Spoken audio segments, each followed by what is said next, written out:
this is what's great about sports. This is what the greatest thing about sports is. You play to win the game. Hello? You play to win the game.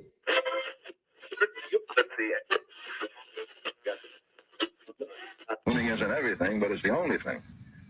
In our business, there is no second place. Either you're first or you're last.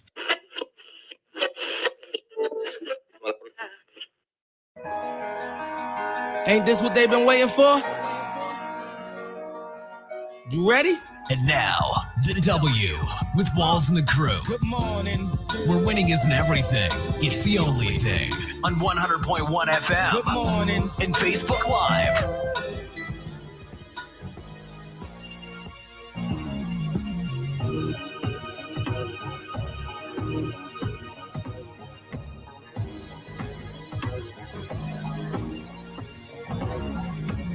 Good morning. Good morning. Right back like we never left. Another Saturday morning with the W Show Kansas City, talking sports and pop culture. If you're listening to the W Show on 100.1 FM, 1 Kansas City Radio, or watching us live on one of our social media pages, we appreciate you checking us out.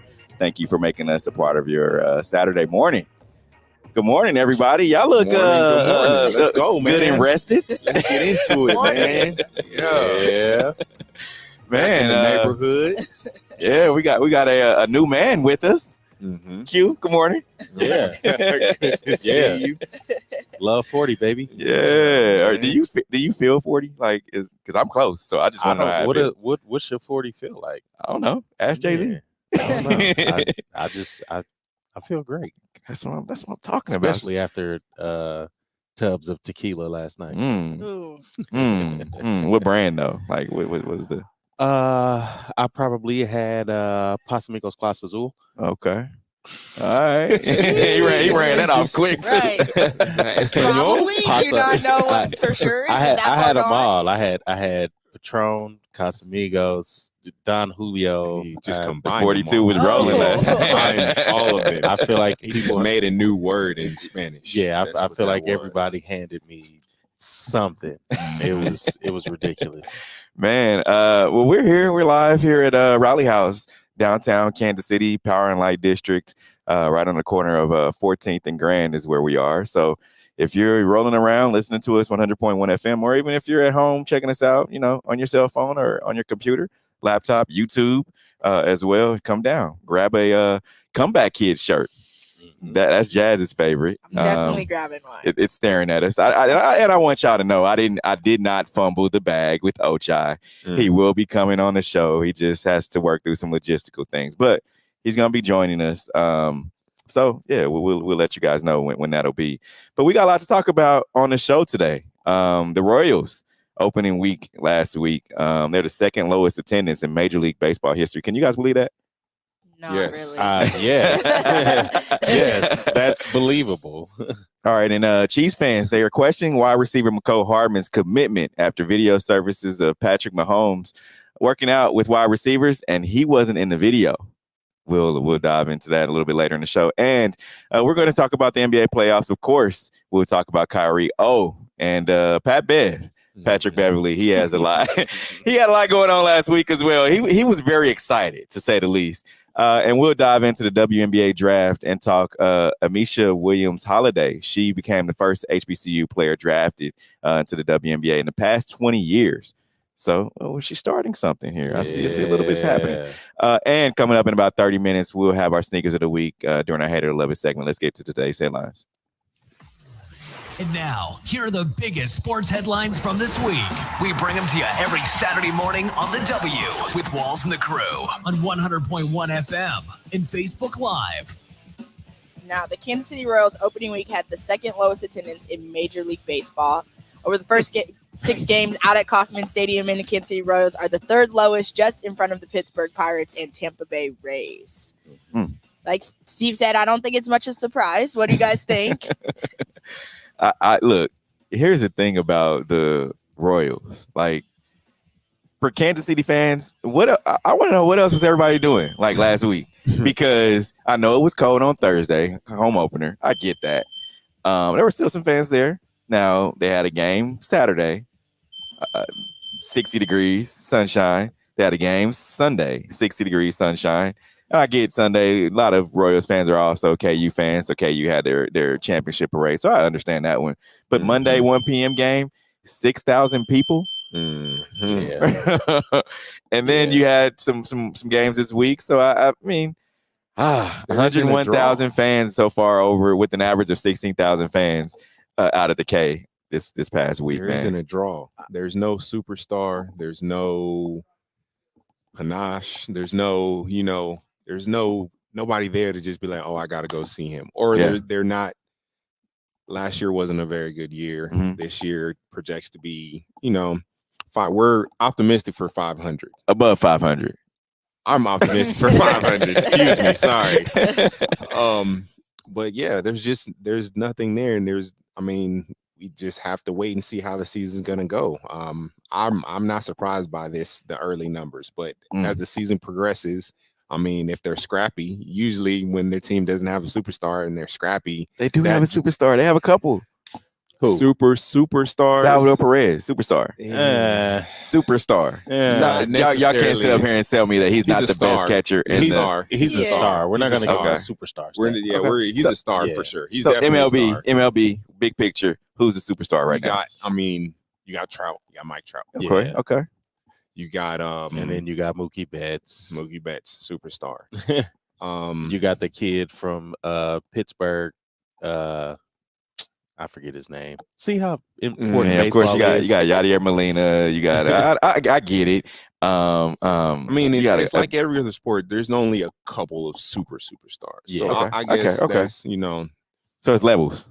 It is levels, Yeah. unfortunately, and we're just not there right now. Okay. You have the number one prospect in Major League that's killing it, Bobby Witt Jr. He's doing great. So that alone, I think the Royals need to push Bobby Witt Jr. They have to, I think they have. I think part of it, people were probably hungover from the KU win. So, we could use that excuse. Not really. Okay. But baseball's a dying sport, and we've been talking about it for years. What percentage of Royals fans would you say are KU fans? How much overlap is that? Because I really want to know. I think it's a huge overlap. One, when you look at the colors. Yeah. Like if a lot of KU fans are probably naturally going to be Royals fans, especially from the color scheme perspective. Mike Trout and Ohtani. I forgot about Ohtani. Yeah, Ohtani. Yeah, there we go. There's quite a few, but yeah, I think the Royals issue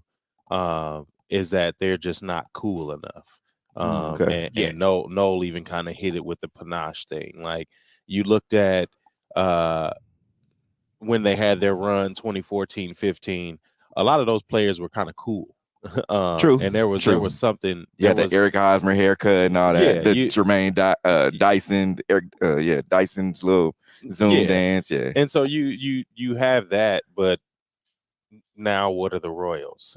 No identity. That's what I'm saying. Yeah, okay. I got it. You could hardly name anyone, and I think that plays a part in it.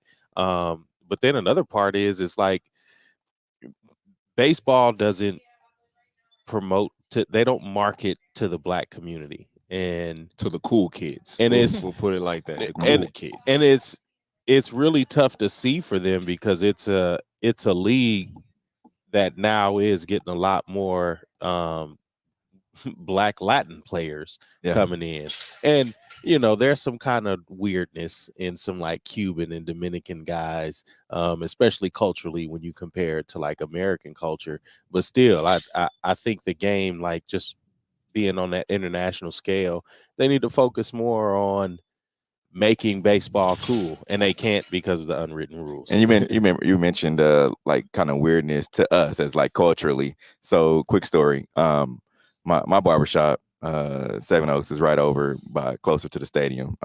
And one of the players, I don't remember what team he was playing for. It wasn't the Royals, but he came in with his team to play. And so he needed a quick haircut. So I guess he just Googled closest barbershop and that one popped up. So he, took an Uber or whatever, came through and he asked my barber to arch his eyebrows. Mm-hmm. And the barbershop was like, got quiet. Yeah. It got quiet. And I'm sitting there, I'm like, all right, whatever. So of course my barber did it.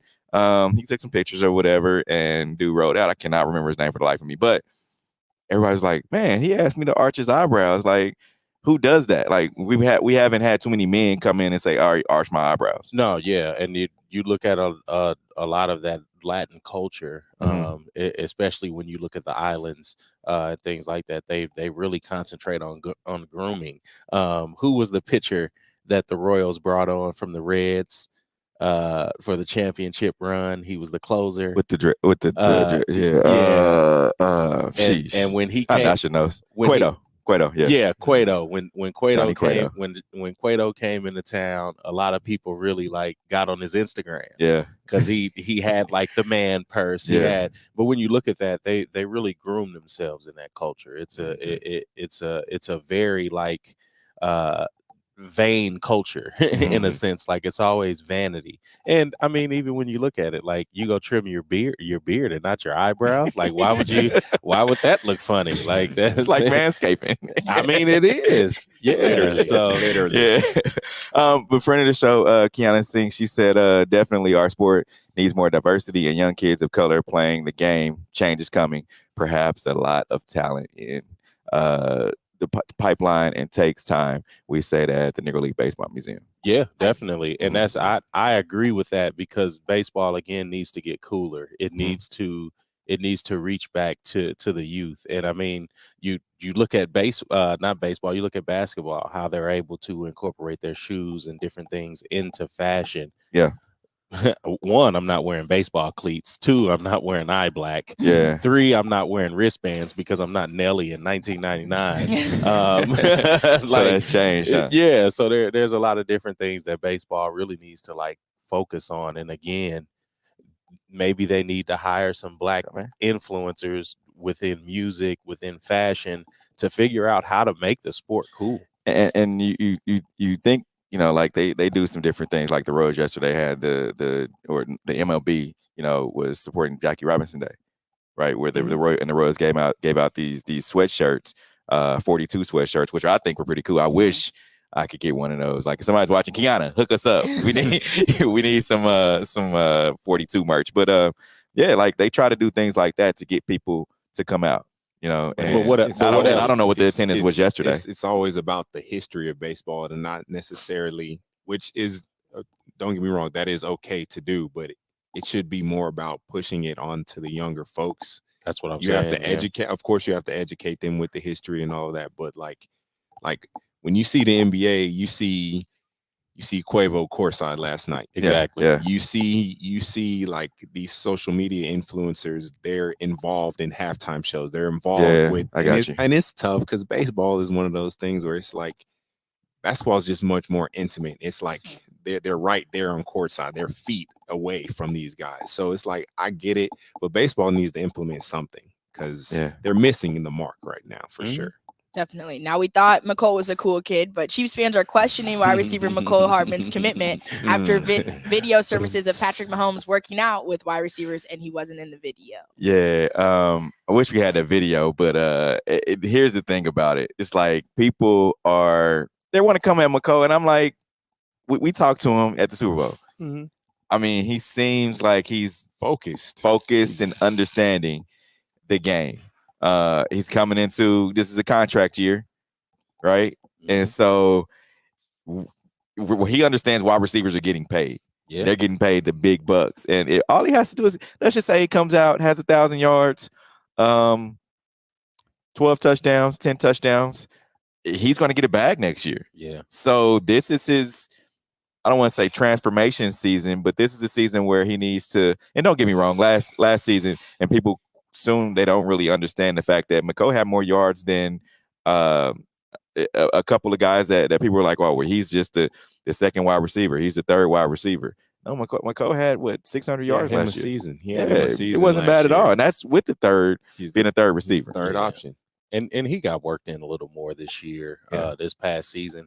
But yeah, again, you would hope as a Chiefs fan, you would hope that he takes that step up. He jumps into that leadership role because now again, I mean, the only person now with more tenure is Travis Kelce. Right. So now he has a chance to like not necessarily leapfrog and become like what Tyreek has been to the league over the past 4 years, but he definitely has some shoes to fill, and especially as a speedster. Yeah.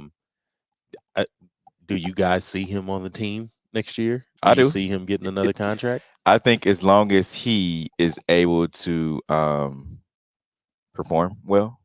I mean, even when he was asked, and I don't remember if I asked this or somebody else, but last year there were struggles early on in the season. Of course, the Chiefs were 3-4. Mecole it didn't look like he was on the same page as Patrick Mahomes, and he was asked, post game, like, hey, it seems like you guys aren't on the same page. As you guys work out? Like, no, our schedules didn't seem to like line up. That was the answer that he had. Mm-hmm. It's like our schedules didn't line up, and I'm like, I understand it, I get it, but that's not an answer that you should have. That's like, we're working on it. We're working on it. It's not an answer you should have, but again, he's behind Tyreek and Travis Kelce, but then also you look at Patrick Mahomes getting a $500 million deal and always being on the run. Mm-hmm. And but there were other. I understand that, Q, but there were other. I mean, Travis and Tyreek caught up with Patrick. But he also said he's more comfortable being at home in Georgia. Come on, man. So you got to come out. That's the thing. You got to come out their comfort zone. And that's exactly what it is. If you want to make that next step, you have to make some sacrifices. And again, he was able to do that. You're not the number one guy, so I'm gonna go be comfortable at home. I'm gonna show up when I'm supposed to show up. True. Training camp and all that. I'm not gonna do all this extra. But now he's seeing like, you have to make these sacrifices. You have to travel around and meet Pat where he's at, or just whatever it is. But I feel like Patrick is going to face the same issues that Tom Brady faced in New England, especially earlier in his career, where it was tough to get that receiving core that he wanted. And you saw a little bit at the end of his Patriots career where it was tough for them to get him that like number one guy. So again, that's why I'm like, do you see him on the roster? Because Juju is probably going to be here a year. Wait a minute. Our friend of the show, Adam Garcia, said Mahomes going to play like Jackson Mahomes, but I go, come on, man. and the thing about it, though, the thing about Tom Brady, he wasn't like cool.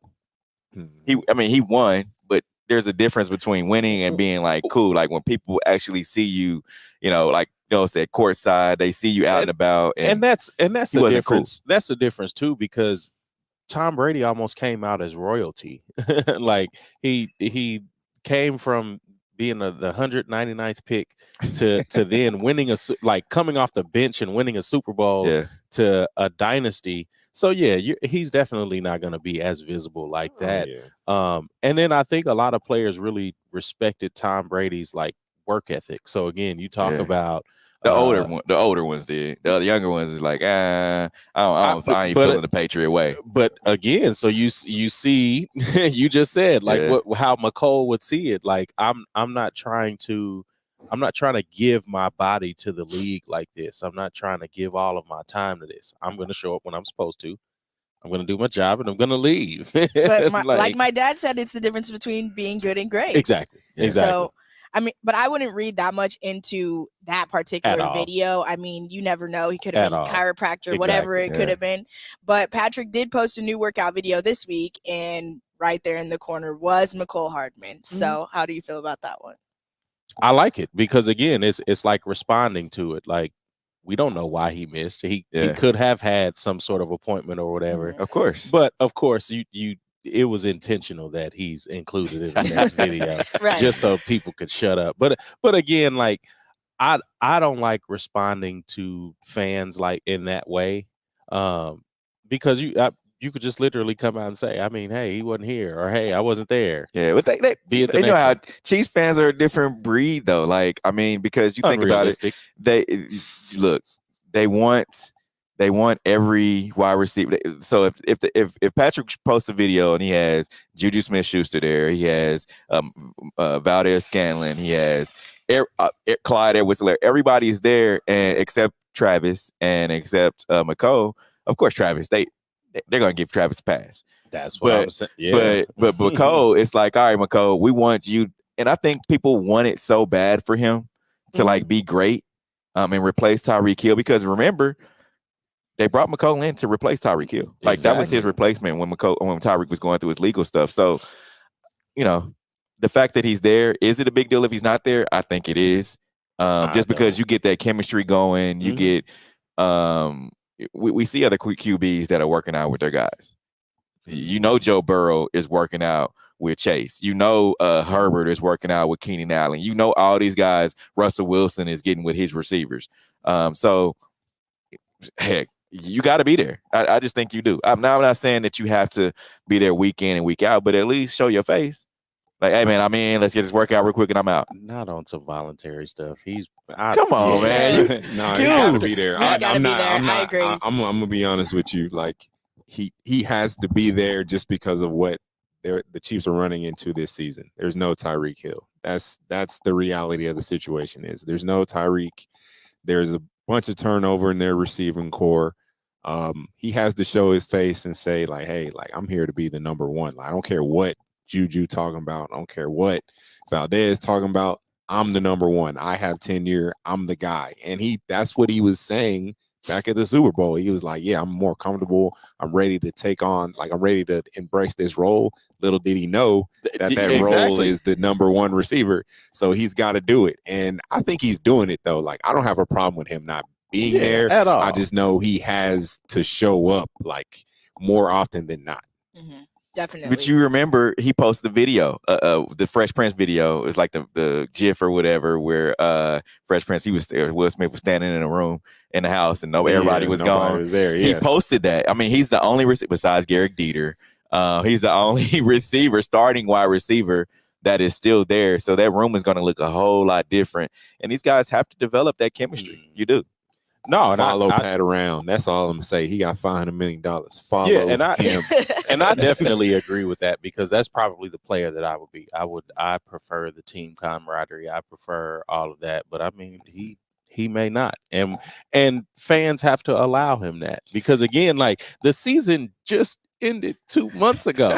Like, we're not jumping down Miles Bridges' throat because he's not working out in August. Like, man, well, July or August. Like, no, allow that man some time to chill. I'm not saying go to Coachella, which is where Patrick and Travis are at right now. But I ain't saying go to Coachella and hang out. I'm just saying go work out with them. You can be there.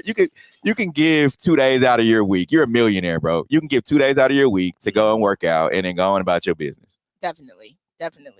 Now let's talk some NBA playoffs. Who are your favorites, or who do you guys have winning it all? No, we'll start with you.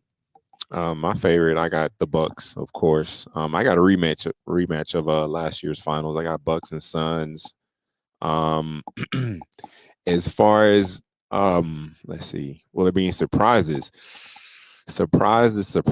I'm really looking at the Nets. I'm thinking they're gonna make a lot more noise than the people. I have to give it up, because you know how it goes in the playoffs. Game slows down, less possessions, no fast breaks. They got the two best bucket getters in the game, and I just think that they'll be able to overcome their defensive deficiencies. Ooh, say that 3 times. Wait, say that again. Defensive deficiencies. There we go.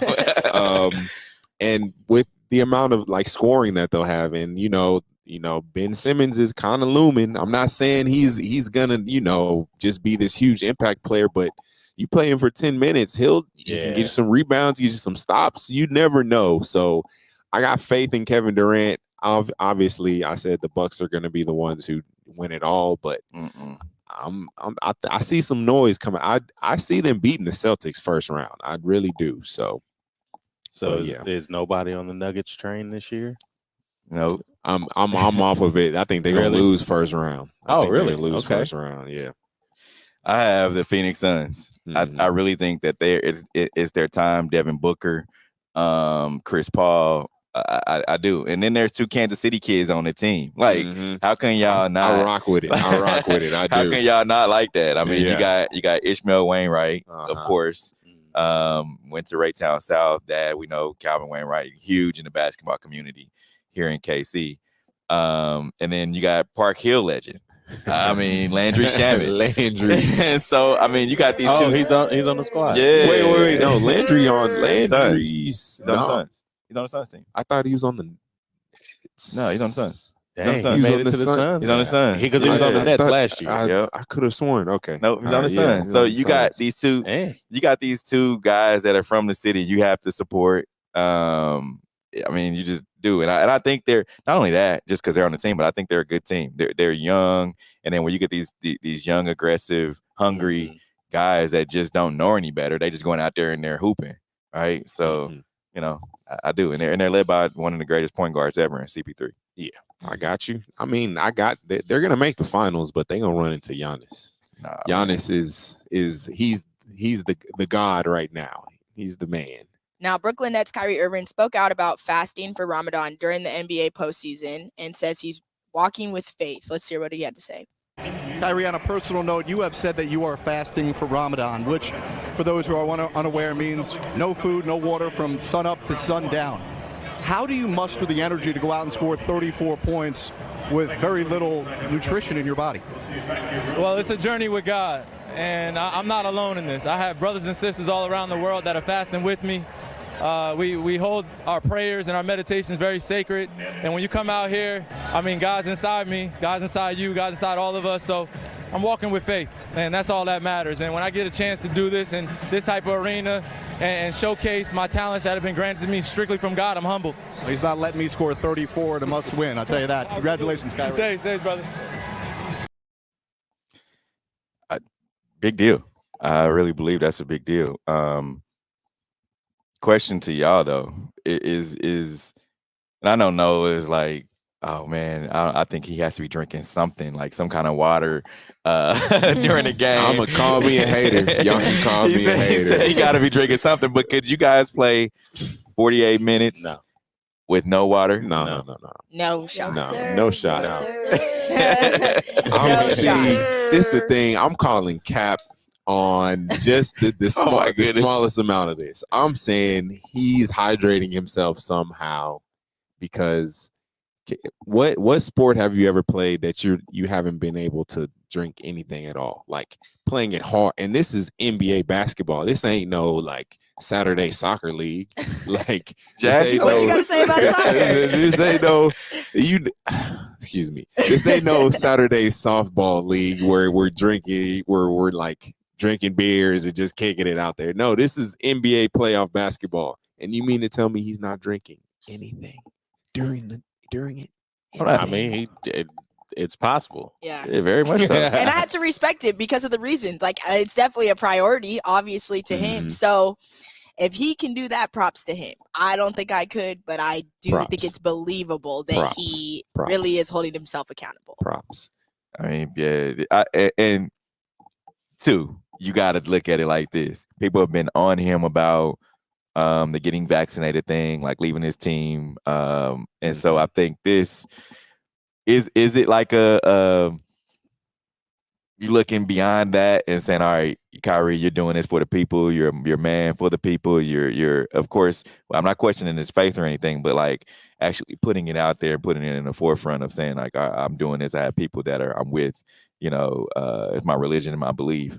Do you think that he is trying to make people look at him in a different light? Could be. No.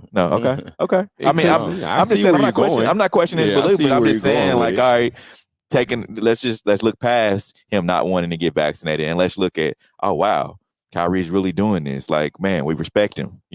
I'm sure he's not, but I'm sure it does make for hey, like, put this to the forefront because we don't want to deal with any of this vaccination stuff here in the past.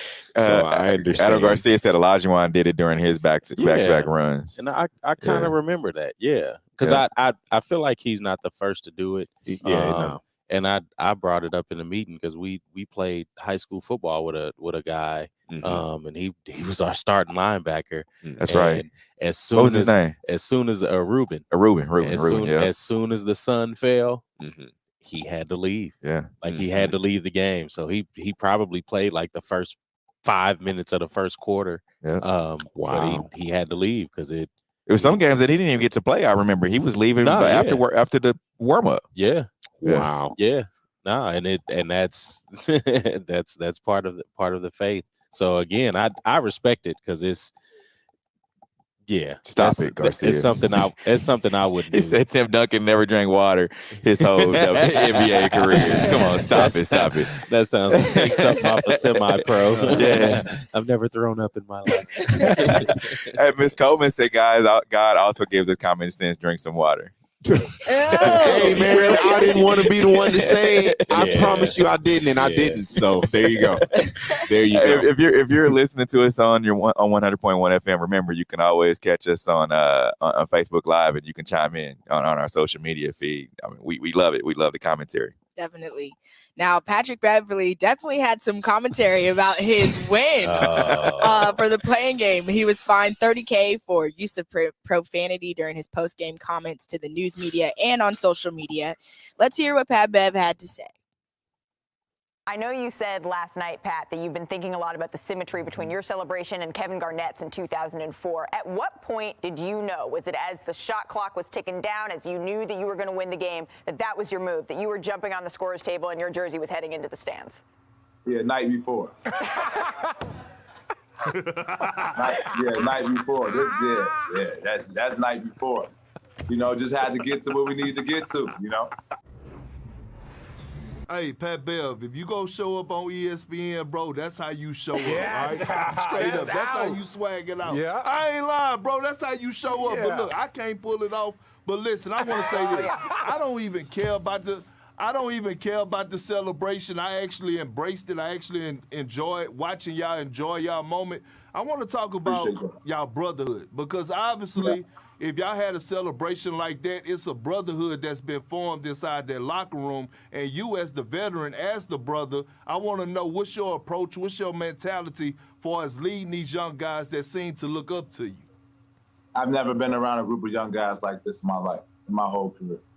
An organization and a coaching staff that allows me to be me. And you guys know this too. You know, y'all been around me, y'all played against me. Like, it's hard for an organization to embrace a player like me. But like, once you do it, you know, the method is unorthodox, but it works.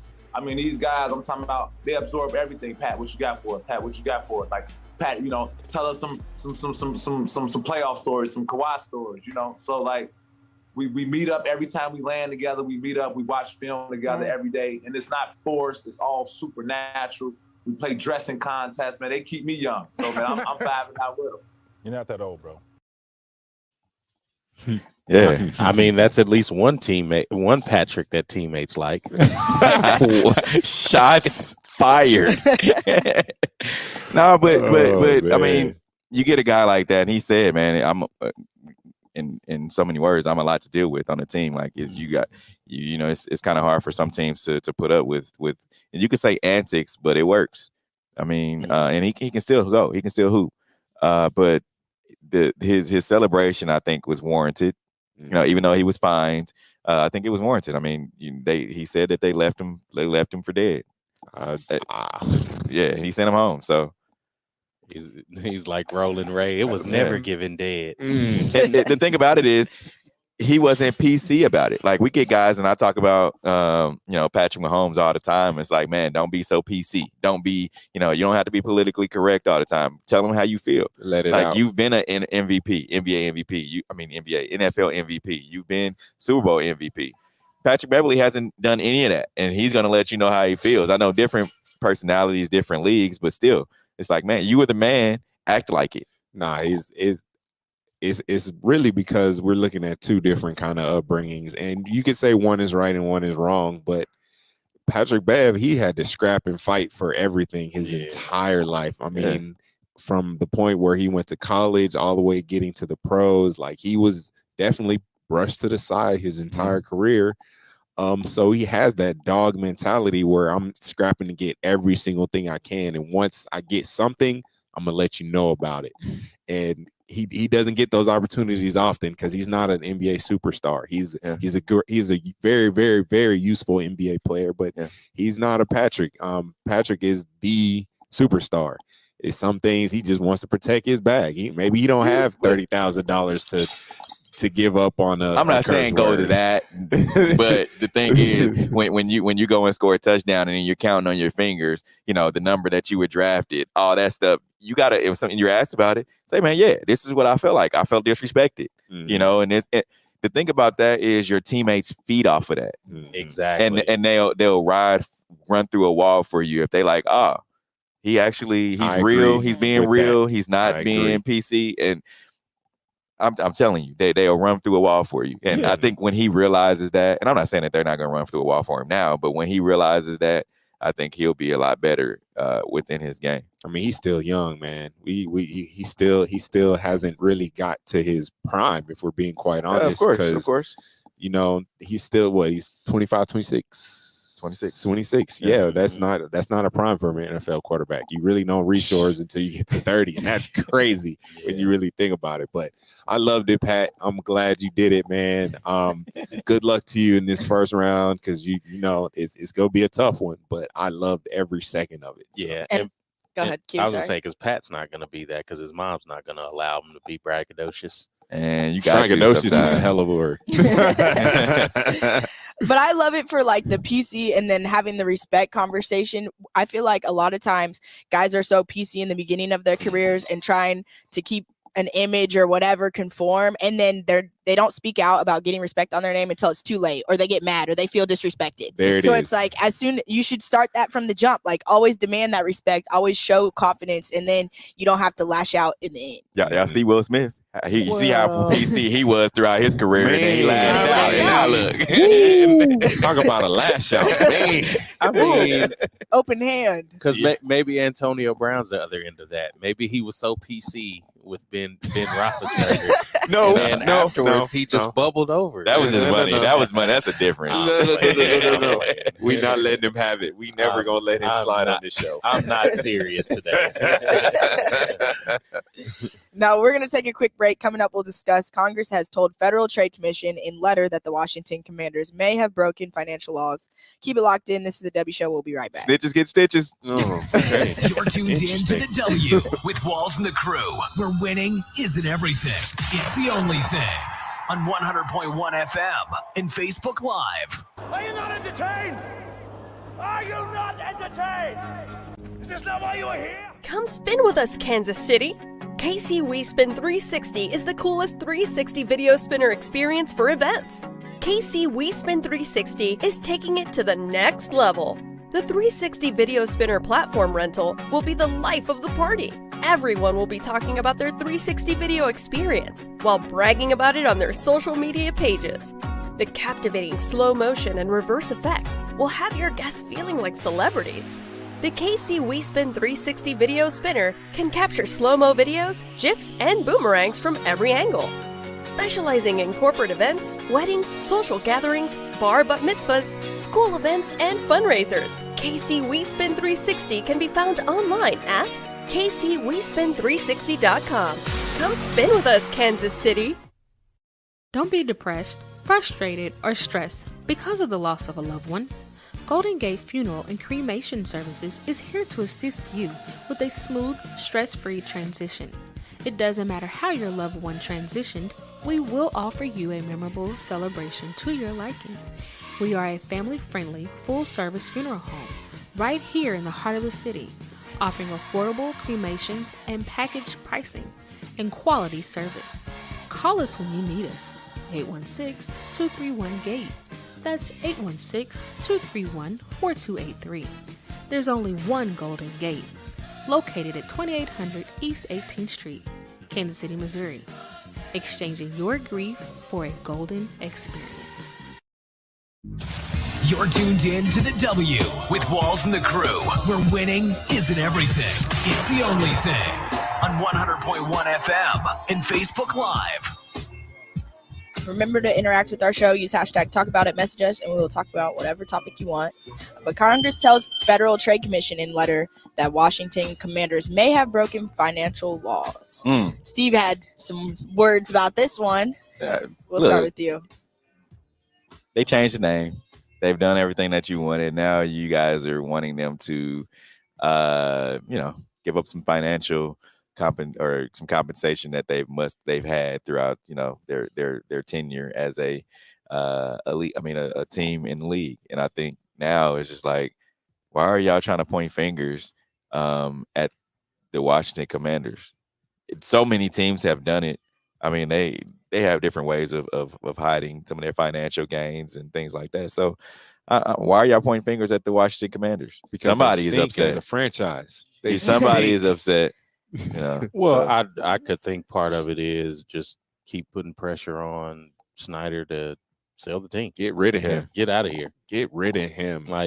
And I think that's what it is. And now that you say it from that angle, like teams do it, like, yeah, if you ain't cheating, you ain't trying. Like, that's not just an NCAA thing. Like, I'm sure the Chiefs cheat a lot. Mm-hmm. But, you know, fans don't care about that. But no, I definitely think it's an attack on Snyder. Yeah. Now, the WNBA draft team grades, Dream, Fever, and Sparks earned top marks. There was the first player, a women's player, that was drafted from an HBCU. Of course, that's always good. Mm-hmm. What do you guys think about this one? That was dope. I think the WNBA now, people are finally figuring it out. Unlike Major League Baseball, right? Like they're figuring out how to market their players, and then you hear players just that are coming out and talk about it. Mm-hmm. And I think what's her name, Asia Wilson.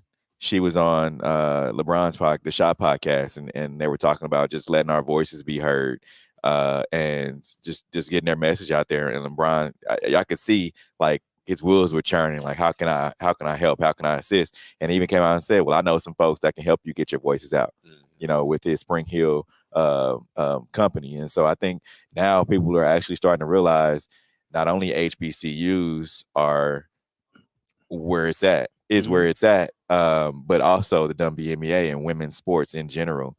Look, even though they're not bringing in the revenue right now, but I think that they can, as long as they're marketed correctly. They definitely can. And I mean, you brought up baseball. Like, baseball would throw up if they had to put black women in leadership positions. Like, it's not. Are there any black women in leadership positions in baseball? Have you shout out Angel McGee? Have you read shout out Angel and Kiana Sings? I mean, we shout them out all the time too. Unwritten rules of the Major League Baseball? Like, yeah. I don't think they would definitely allow that. But again, to my point, organizations like the WNBA, the Major League Baseball, like, they need to be recruiting at these HBCUs. Yeah. Again, you need someone that can speak to this younger audience. Yeah. Like, baseball isn't all lost. We grew up playing baseball. There was there was very much a deep respect for baseball. Like, my grandfather would sit on his porch on 41st and Woodland, listen to the radio and listen to the Royals day in and day out in the summer. And that's hold up. Did he call them the Royals? Or did he say the Raws? The Raws. It was probably something like that. It was probably some really thick like accent. But no, and there was definitely a deep respect for baseball. And you look at what the Negro Leagues is doing and things like that. Again, they just need to go recruit some young talent, and especially some young, specifically black talent from these HBCUs that can help them in the marketing sphere. Like, because baseball in some respect can be made cool. Yeah, I think so. It's just a matter of not gatekeeping it so much. Man, I would like to say, as far as the WNBA is concerned, I'm really looking forward to the rule where they get rid of this. You have to be either 22 years old or you have to have no more college eligibility left in order to be drafted.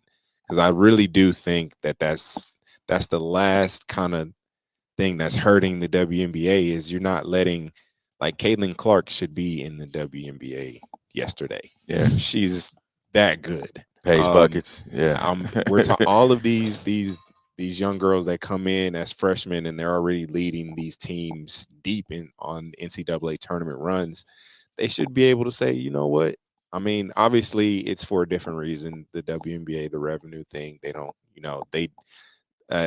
certain people would say they need these degrees in order to, because they're not getting paid enough in the WNBA. Right. But I just think that's the last rule that needs to be, removed so we can like really ramp up the WNBA. So, and honestly, I think that there's a lot of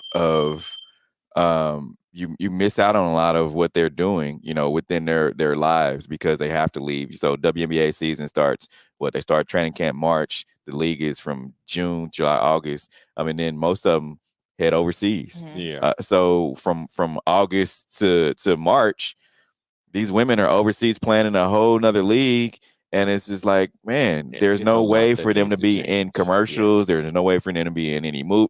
So they got to figure it out. So that way they don't have to leave. And you bring up a point of them going overseas. I would think it's time for a WNBA style G League, the W League. Okay. Yeah. Okay. But no, I think it needs to be. I think it needs to be something like that. I think you need some type of development because again, forcing women to stay in college and then sending them overseas, that just sounds crazy. And you're killing entrepreneurs in a sense. Like these are young entrepreneurs. They don't need to be to college. They don't need to go to college. They don't need a college degree to do what they're gonna do. Like, what is college gonna teach them? Nothing. Nothing. I'll go on record saying I only needed 1 year of college to know everything that I really needed. What? But seriously though, like, how many billionaires are there in the world? I couldn't tell you. It's a lot. It's a lot. It's like 200 and something. It's a lot. And how many are in the U.S.? A lot. There's a lot of millionaires as well. Why hasn't anyone taken a chance on marketing this women's sports? I just don't understand. I just said it. They would throw up if they had to put black women in position. Man, they got to figure out how to market women's sports. That's an untapped and industry, again, I think. You talk about revenue, you talk about all that. They're looking at that and saying like, oh, these women can't like drive the revenue. And it's like, you just need to go ahead and be able to remove your bias from yourself. And be able to invest because it's not always about green. And that's the tough thing about these conversations with the WNBA and all that, because you don't have these sponsorships running to throw money at these women. But then now you see, like we talked about with Paige Bucher, 2 weeks ago, being able to turn down deals and then open the door for other athletes. Because again, you give these athletes money, they'll be able to create some businesses and have some type of entrepreneurial endeavor to where they can create jobs, because the billionaires aren't creating jobs for one. And I've always had the question of why there is not a professional, and if there is, please let me know. But I've always had the question of why there is no professional women's baseball league, or softball league. Like after college, I know there's the Olympics, but where else is there a professional women's softball league? That has been a conversation for a very long time, and it just, it's they even for volleyball. Even for volleyball, like they have that new league for women's volleyball that just, I believe the season started not too long ago, but it is the one similar to the women's basketball league as well. It's the same league, but yeah, man. Somebody's just got to take a chance, like you said. Q put together a big three for women.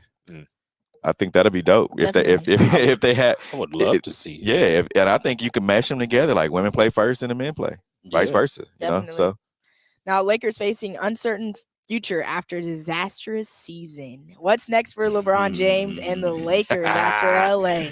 No, we'll start with you.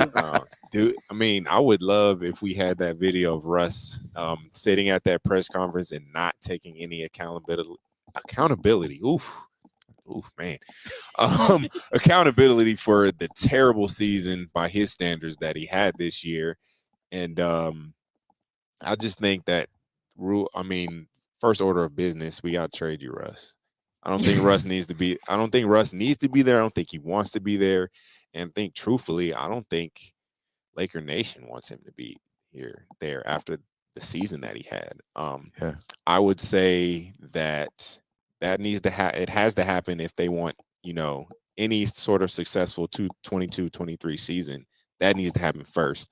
And then they just need to go get some wings, get you some wing defenders, get you some guys that, want to play defense. Forget the shooting part. Just get you some guys that are going to, that come with the effort. Stanley Johnson, he played very well this year. Wenyen Gabriel, he played very well. Like, get guys like that, and then you'll be able to move forward. But first, you got to get rid of Russ. Lexi said their Athletes Unlimited has pro softball also.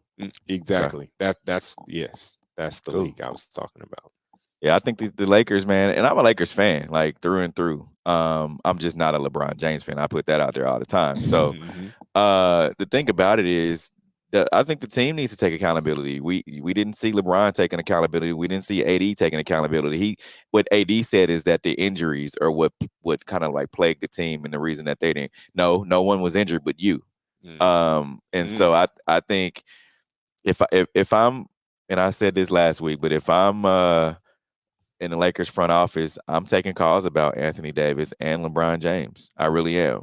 Because like I said, next year when Bronny is eligible to come to the NBA, LeBron is going to be taking offers. And then if you lose him after his contract is done, it's like, what are they going to do? They're going to be stuck in between a rock and a hard place. I mean, it's still business. It's kind of like what the Chiefs did with Tyreek Hill. They had to let their star go because next year when his contract is done, he's not re-signing, and you know that. So unless LeBron has said, all right, let's figure something out a way, because he's already said he wants to have Bronny play. So let's figure out something to where no team drafts Bronny and we're able to pick him up in free agency. Anything is possible. Yeah. We're going to take a quick break. Coming up, we'll have our Hate It or Love It segment, kick it off with our Sneakers of the Week. This is the W Show. We'll be right back. You're tuned in to the W with Walls and the Crew, where winning isn't everything. It's the only thing. On 100.1 FM and Facebook Live. Are you not entertained? Are you not entertained? Is this not why you are here? Come spin with us, Kansas City. KC We Spin 360 is the coolest 360 video spinner experience for events. KC We Spin 360 is taking it to the next level. The 360 video spinner platform rental will be the life of the party. Everyone will be talking about their 360 video experience while bragging about it on their social media pages. The captivating slow motion and reverse effects will have your guests feeling like celebrities. The KC We Spin 360 video spinner can capture slow-mo videos, GIFs, and boomerangs from every angle. Specializing in corporate events, weddings, social gatherings, bar bat mitzvahs, school events, and fundraisers, KC We Spin 360 can be found online at KCWeSpin360.com. Come spin with us, Kansas City. Don't be depressed, frustrated, or stressed because of the loss of a loved one. Golden Gate Funeral and Cremation Services is here to assist you with a smooth, stress-free transition. It doesn't matter how your loved one transitioned, we will offer you a memorable celebration to your liking. We are a family-friendly, full-service funeral home right here in the heart of the city, offering affordable cremations and package pricing and quality service. Call us when you need us. 816-231-GATE. That's 816-231-4283. There's only one Golden Gate, located at 2800 East 18th Street, Kansas City, Missouri. Exchanging your grief for a golden experience. You're tuned in to the W with Walls and the Crew, where winning isn't everything. It's the only thing. On 100.1 FM and Facebook Live. Remember to interact with our show. Use hashtag #TalkAboutIt, message us, and we'll talk about whatever topic you want. It's that time for Love It or Hate It. Hate it. If we love it, we talk about it. If we hate it, we move on. Starting off our Sneakers of the Week, we have the Union LA Air Jordan 2 Gray Fogs and Rattan. Yeah, I like these, and I'm not really a twos fan, but these are pretty dope. I mean the suede on them, nubuck or whatever you want to call it. They're all right. Decent. Yeah. Bag them or trash them, I say trash them. Agreed. Nike Air Force One Low, Year of the Tiger. They're kind of cool. I like them. Yeah, all right. Yeah. Good pop of color, maybe if you just want to make it a little bit different. But I haven't really been a fan of forces for a while now. I have to come out. I have to be real about myself. I haven't been a fan of the low forces for a while. You know what happened? You know what happened? Remember? Remember when those D1 universities got a hold of the swag surf? Oh, man, that's Air Forces. Q, I didn't want to say it, but yeah, that's it. That's literally it. The Air Jordan 1 Golf Flow Chicago. Feeling these, I have not been able to grab a pair of Jordan golf sneakers yet. Like, I mean, there's the one. I mean, there's some ones that are like that anybody can get, but then you get like the 11s. They're not uncomfortable. They're not. Oh, you play. I mean, you golfing in them. I don't care. Yank. I'm uncomfortable. Fat, looking good and being uncomfortable. That's cool. Like, okay, long as my game is good, I'm straight. I'm just checking. My favorites this week: the Nike Dunk Low Fossil Rose. These are cool. He's probably the ones this week. Nah, definitely the low Chicago golf shoes. Yeah, we already agreed they're uncomfortable though. You're not gonna wear them on the street. I'm taking comfort. We didn't tell you to show up at Aura with these on. You could get away with it though. You might be able to get away with. Oh man, those exclusive. Yeah. Now, a fan was escorted off after attempting to glue themselves to the floor during the Clippers Timberwolves playing game. Oh my God! Hit the button. Let's see what happened. Be the hardest worker in the NBA. I've never been around a player.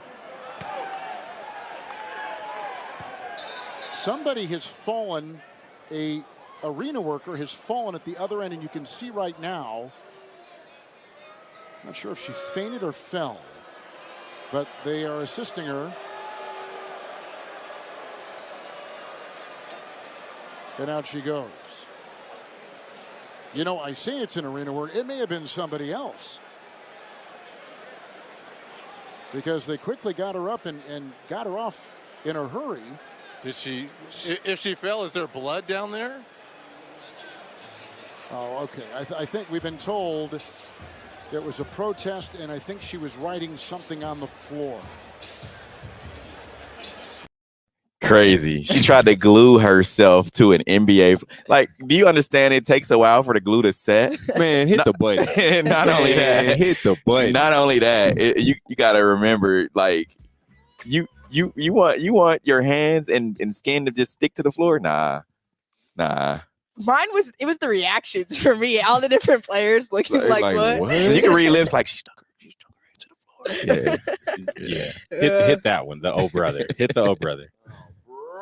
Like, come on. Like, what is going on? For real, what did you think that was gonna accomplish? Like, what was the goal? I'm like, can you get money from being glued on the floor? Like, I'm really confused on what her target.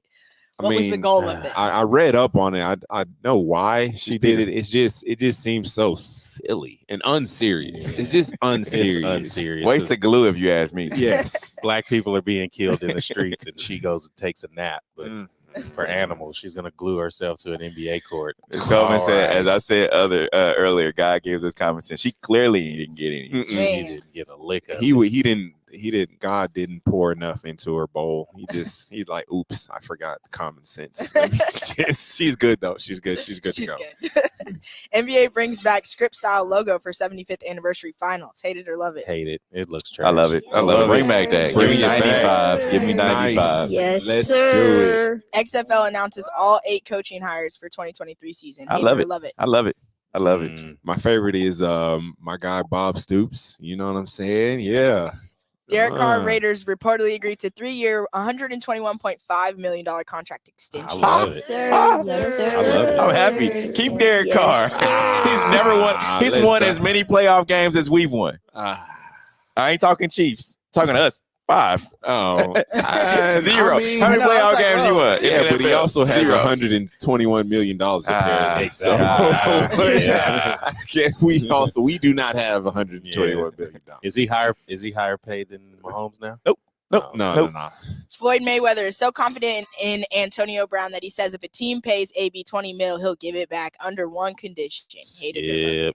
I love it. I do it. Hey, somebody ride for your boy. It. Ride for your boy. Do it, man. I think it's foolish, but do it. Ride for your boy. Look, if Floyd Mayweather's in my corner, I'm doing something wrong. Bill Simmons rapidly backtracks after saying F. Jalen Green, hate it or love it. Oh man, don't backtrack. Stay what you said. Like stand on it. Remember, PC. You ain't gotta always be PC. Say it with your chest. Yeah, I want him out of like our basketball NBA culture. I want him gone. I hate Bill Simmons. I hate him.